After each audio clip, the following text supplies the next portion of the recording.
Today I'm going to be showing you how to use one of these Samsung Minimalistic remote controls. Now they may not look like they have a lot of functions, but still they have a similar amount of functions to what a standard Samsung remote control would have. So firstly, the standard features that you'd usually have. You got your on-off button up the top here. You've got your home button, which takes you back to your home screen, and your back button, which goes back one step if you make a mistake. Then you have your navigation buttons, which are your select, across, up and down. And then you have your number buttons here. So these number buttons are for if you want to change a certain channel.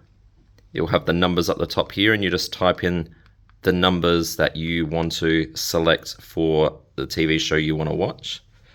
Next, if you want to change your volumes, this is difficult for some people, but if you move the buttons up and down, so this is the volume firstly.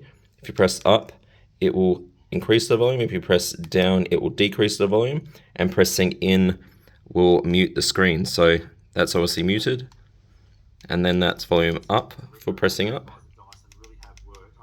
and then it's pressing down, making the volume go down, and obviously press in to mute it.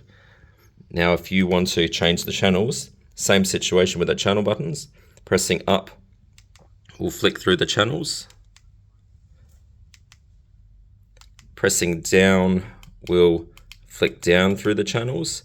Now pressing in will select the menu. So this will give you the channel menu to show you what shows are on, like a screen to show you what's coming up and what's already been played. So that's the basic features of the Samsung remote control. Now there is one more feature that I have to tell you about, is these colored buttons up here. So as you can see, if you have a look up here, it's got a colored button selection. If you press the colored button and then you press across and then select, obviously it will select whatever color that you select and what the information goes with that color. So that's easy as that, to use one of these remote controls, and hopefully that helps out.